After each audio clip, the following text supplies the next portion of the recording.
Hello friends, नमस्कार। मैं आशीष Tiwari model school Chanderi के वीडियो लेक्चर में आपका स्वागत करता हूं। आज से हम मैथ के वीडियो लेक्चर स्टार्ट करने जा रहे हैं, जिसमें आज मैं 12th का first chapter relation and function आपको बताने वाला हूं।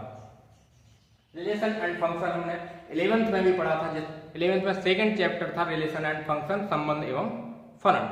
उसका फर्स्ट चैप्टर था समुच्चय। तो समुच्चय और रिलेशन एंड फंक्शन ये एक दूसरे से कनेक्ट थे। अब हम 12th में भी रिलेशन एंड फंक्शन पढ़ना है, तो रिलेशन एंड फंक्शन को पढ़ने के लिए हमें 11th के कुछ टॉपिक्स क्लियर होना चाहिए।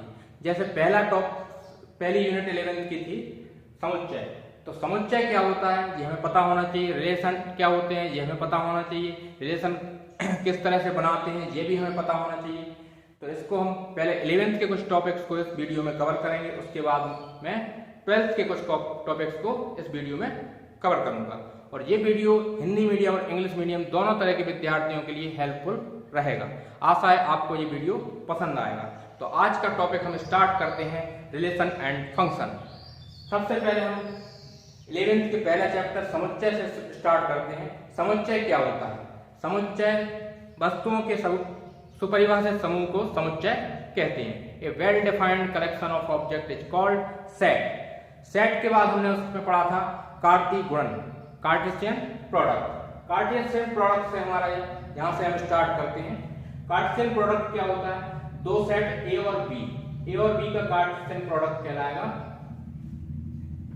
ए comma b such that a element of capital A and b element of capital B.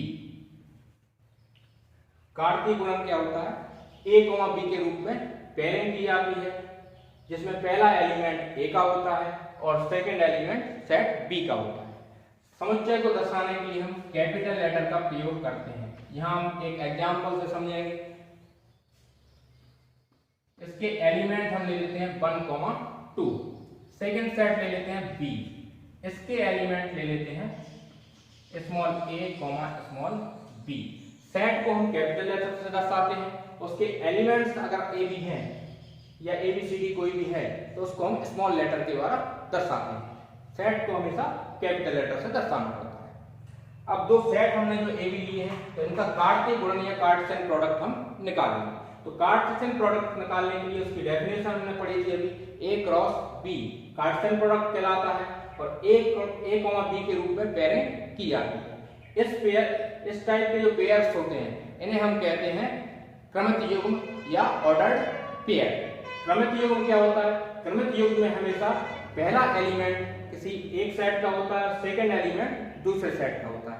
हमेशा ऐसा ही होता है कि पहला एलिमेंट हर पेयर में पहला एलिमेंट सेट ए से लिया जाएगा और सेकंड एलिमेंट सेट बी से लिया जाएगा। इसको समझने के लिए हमने 11th में कुछ इस तरह से किया हुआ है कि ए क्रॉस बी, अगर सेट ए इक्वल टू 1, 2 है और set B equal to A comma B है तो ए क्रॉस बी होगा 1। अब पेयरिंग करना है तो पहला एलिमेंट सेट ए से लेना है, सेकंड एलिमेंट सेट बी से लेना है। तो सेट ए का पहला एलिमेंट 1 लिया और सेट बी का पहला एलिमेंट ए, इन दोनों की हम पेयरिंग कर रहे हैं। इसी तरह से पहला एलिमेंट सेट ए से लिया 1, सेकंड एलिमेंट सेट बी से लिया, सेकंड एलिमेंट ले लेते हैं इसका बी। ये सेकंड पेयर बनाया हमने। इस तरह सेट ए का सेकंड एलिमेंट 2 और इसका सेट बी का ए। सेट ए से हम ले रहे हैं 2, सेट बी से ले रहे हैं बी। इस तरह की पेयरिंग की जाती है। इसको हम एरो डायग्राम से भी समझ सकते हैं। ये सेट ए ले लेते हैं, ये सेट बी ले लेते हैं। सेट ए के एलिमेंट हमने लिए हैं 1, 2।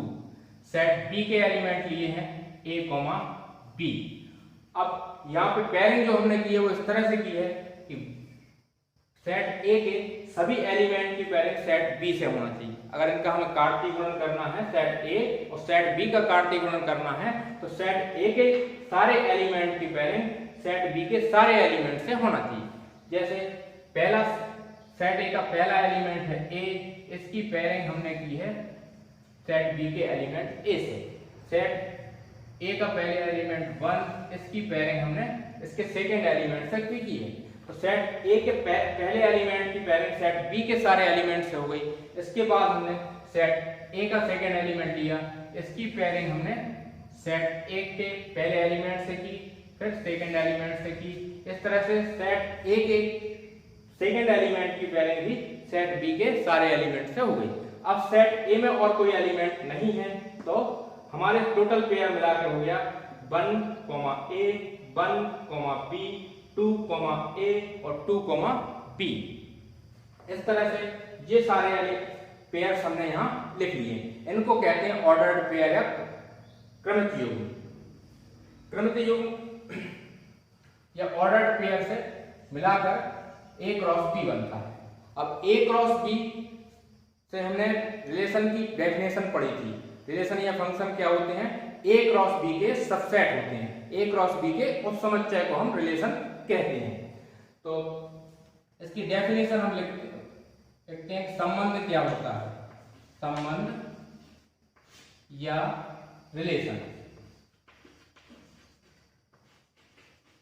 संबंध या रिलेशन। संबंध या रिलेशन क्या है? तो संबंध या रिलेशन, इस रिलेशन को हम R से दर्शाते हैं।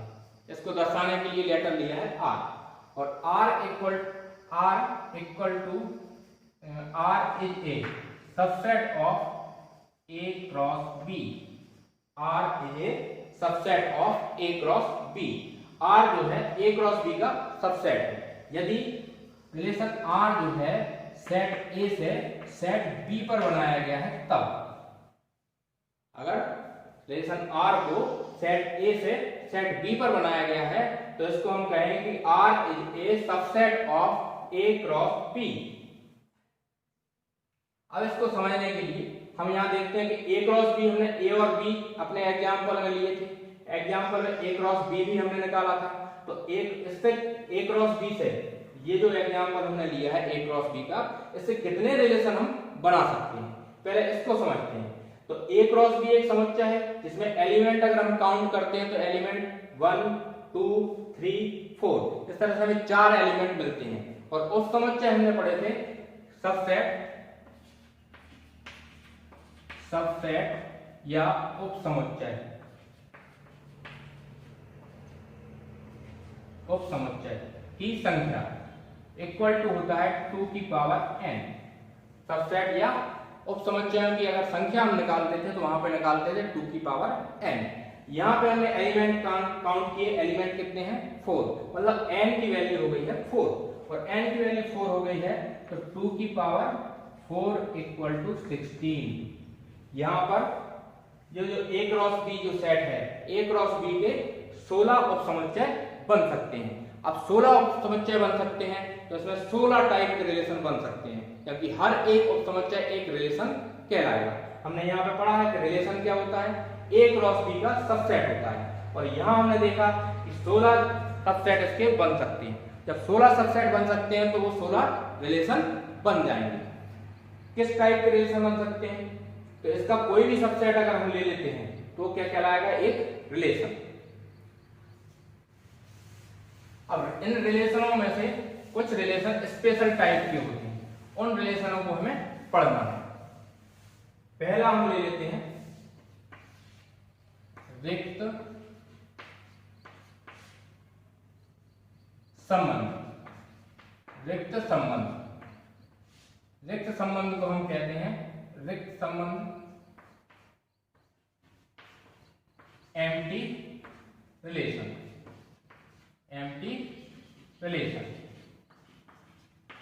रिक्त संबंध या एम्प्टी रिलेशन। इसको वॉइड रिलेशन भी कहते हैं।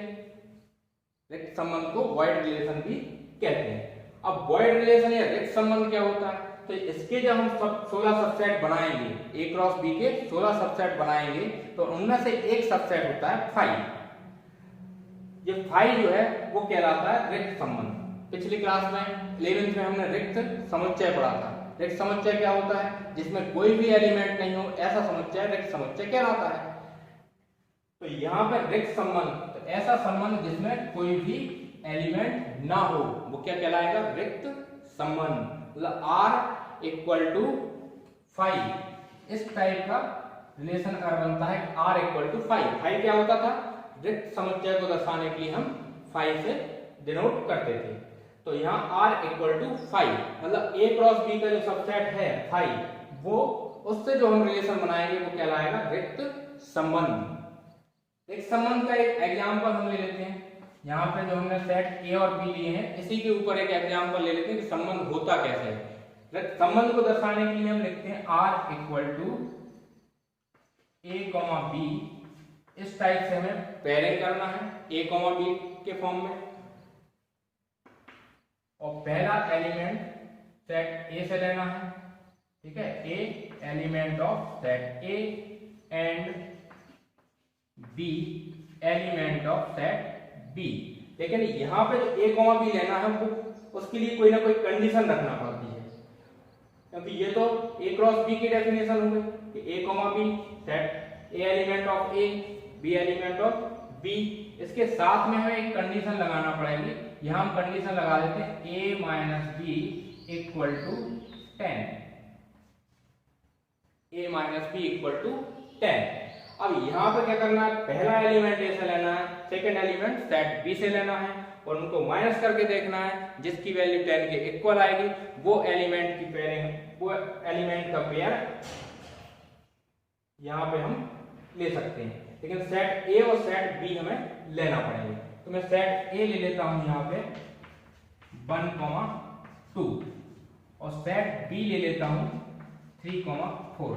जी हमें दिया हुआ है कि सेट A 1, 2 है, सेट B 3, 4 है, और इसमें हमें एक रिलेशन बनाना है जिसमें ऑर्डर्ड पेयर A, B के फॉर्म में रहेंगे।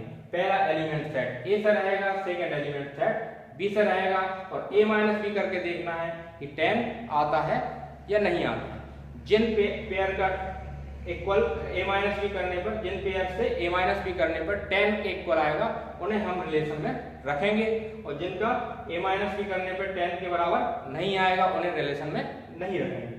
अब इसकी अगर हम पेयरिंग करेंगे तो 1 का पेयर बनेगा 3 से, 1, 3 ये पहला पेयर होगा, 1, 4 ये सेकेंड पेयर होगा, 2, 3 ये थर्ड पेयर होगा, 2, 4 ये फोर्थ पेयर होगा।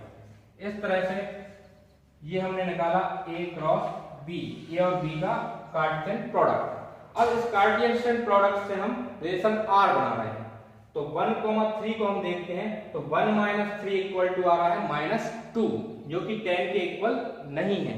मतलब इस पेयर को हम इस रिलेशन R में नहीं रख सकते हैं।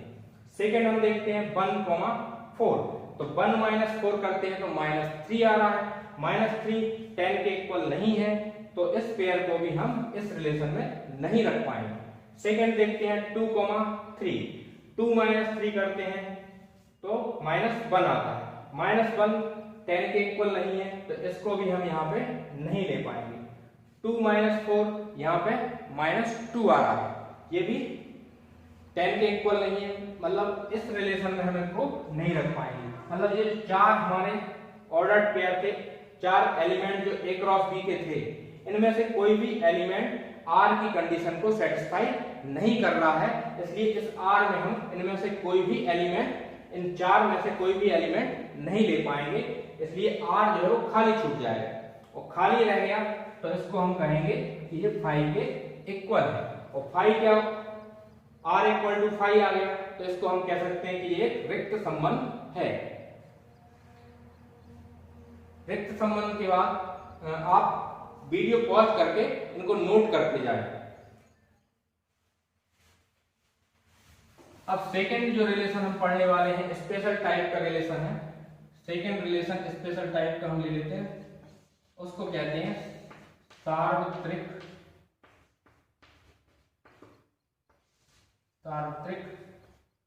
संबंध, सार्वत्रिक संबंध, यूनिवर्सल रिलेशन, सार्वत्रिक संबंध या यूनिवर्सल रिलेशन। अब सार्वत्रिक संबंध या यूनिवर्सल रिलेशन क्या होता है, इसको समझने के लिए फिर वही A क्रॉस B के हमने कितने 16 सबसेट लिए थे। इन 16 सबसेट में से एक सबसेट होगा जिसमें कि सारे एलिमेंट रहेंगे। जो रिक्त संबंध था इसमें कोई भी एलिमेंट नहीं आया था, तो R = 5, ये इसकी डेफिनेशन थी।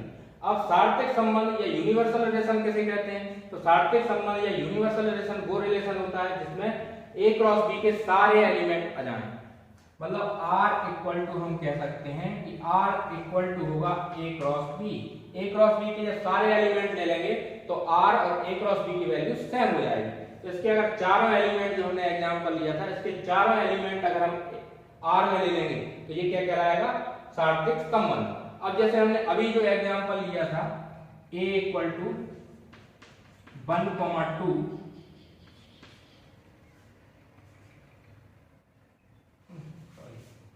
A = 1, 2 B = 3, 4।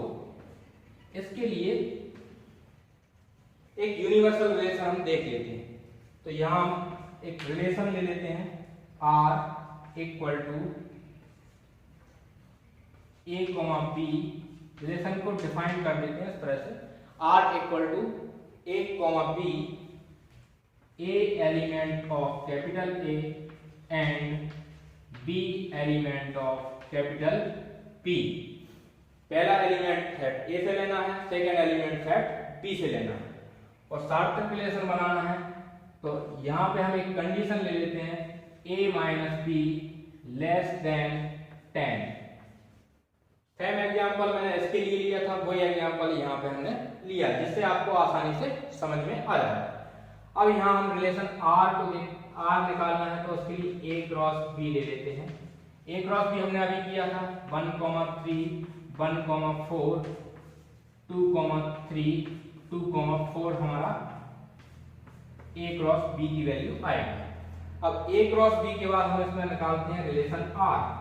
रिलेशन R = इसको निकालने के लिए हम इस पेयर में से A की वैल्यू 1, B की वैल्यू 3 इस तरह से यहां रख के देखते हैं कि 10 से कम आएगी तो रिलेशन में रखना है, 10 के बराबर आती है या 10 से ज्यादा आती है तो उनको रिलेशन में नहीं रखना। तो पहला पेयर ले लेते हैं 1, 3। अब 1 A की वैल्यू हो गई 3 हो गई, B की वैल्यू A - 3 करेंगे -2। -2 10 से कम है तो इसको हमें रिलेशन में रखना पड़ेगा। तो 1, 3। इसी तरह से देखते हैं 1, 4 -3 आएगा, इसको भी रिलेशन में हमें रखना पड़ेगा। 2 - 3 -1 आ रहा है तो 2, 3 को भी रिलेशन R में रखना पड़ेगा। 2 - 4 करते हैं तो -2 आ रहा है तो इसको भी हमें रिलेशन में रखना पड़ेगा। इस तरह से हम देखते हैं कि चारों एलिमेंट्स ने रिलेशन की कंडीशन को सेटिस्फाई किया है। ये चारों एलिमेंट इसमें आ गए हैं, मतलब R की वैल्यू जो है वो A क्रॉस B के इक्वल आई है। तो ये एक रिलेशन है, इसको हम कह सकते हैं कि ये सेट A से B पर यूनिवर्सल रिलेशन है। ये इसका सेकंड टाइप है सार्थक संबंध। सार्थक संबंध या यूनिवर्सल रिलेशन। तो ये जो मैंने एग्जांपल आपको बताया है ये यूनिवर्सल रिलेशन का एक एग्जांपल है।